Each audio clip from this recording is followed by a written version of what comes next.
Hi hello അസ്സാം വലൈക്കും. എൻ്റെ ഒരു പുതിയൊരു വീഡിയോയിലേക്ക് എല്ലാവർക്കും സ്വാഗതം.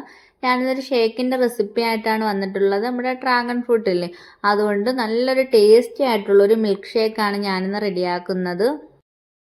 നമുക്ക് ഡ്രാഗൺ ഫ്രൂട്ട് ഒട്ടും തന്നെ വേസ്റ്റ് ആകാതെ നമുക്ക് നന്നായിട്ട് ഈസി ആയിട്ട് നമുക്ക് ക്ലീൻ ചെയ്തെടുക്കാൻ പറ്റും കേട്ടോ. അതിൻ്റെ മുകൾ ഭാഗം ഒന്ന് കട്ട് ചെയ്തതിന് ശേഷം സ്കിൻ ഭാഗത്ത് കത്തി വെച്ചൊന്ന് വിടിയിച്ച് കൊടുത്തിട്ട് ഇങ്ങനെ പതുക്കെ ഇളക്കിയെടുത്താൽ ഒട്ടും തന്നെ വേസ്റ്റ് ഇല്ലാതെ നമുക്ക് ഡ്രാഗൺ ഫ്രൂട്ട് ക്ലീനായി കിട്ടുകയും ചെയ്യും. അത് കണക്ക് കട്ട് ചെയ്തെടുത്തിട്ടുണ്ട്.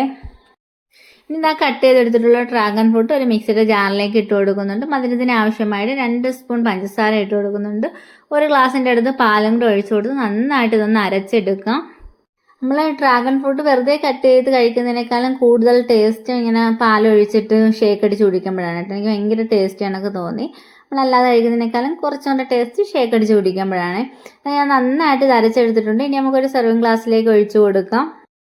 അങ്ങനെ നമ്മുടെ ഹെൽത്തിയും ടേസ്റ്റിയുമായിട്ടുള്ള dragon fruit milk shake ready ആയിട്ടുണ്ട്. ഉറപ്പായിട്ട് എല്ലാവരും ഇതുപോലെ ഒന്ന് ട്രൈ ചെയ്ത് നോക്കണം കേട്ടോ. ഭയങ്കര ടേസ്റ്റി ആയിട്ടുള്ളൊരു അതുപോലെ തന്നെ ഹെൽത്തി ആയിട്ടുള്ളൊരു ഷേക്കാണിത്. ഞാൻ കുറച്ച് ഡ്രാഗൺ ഫ്രൂട്ട് ചെറിയ പീസുകളാക്കി അതിൻ്റെ മുകളിലായിട്ട് ഇട്ട് കൊടുക്കുന്നുണ്ട്. ഇത് ഐസ്ക്രീമൊക്കെ ഉണ്ടെന്നുണ്ടെങ്കിൽ അതിൻ്റെ മുകളിലായിട്ട് വെച്ചിട്ട് കഴിക്കുന്നതും ടേസ്റ്റ് ആയിരിക്കും. നല്ലൊരു മിൽക്ക് ഷേക്ക് റെഡി ആയിട്ടുണ്ട്. വീഡിയോ ഇഷ്ടമായിട്ടുണ്ടെങ്കിൽ വീഡിയോ ഒന്ന് ഷെയർ ആക്കാൻ അതുപോലെ തന്നെ ലൈക്ക് ചെയ്യാനും കമൻറ്റ് ഇടാനും മറക്കരുത്.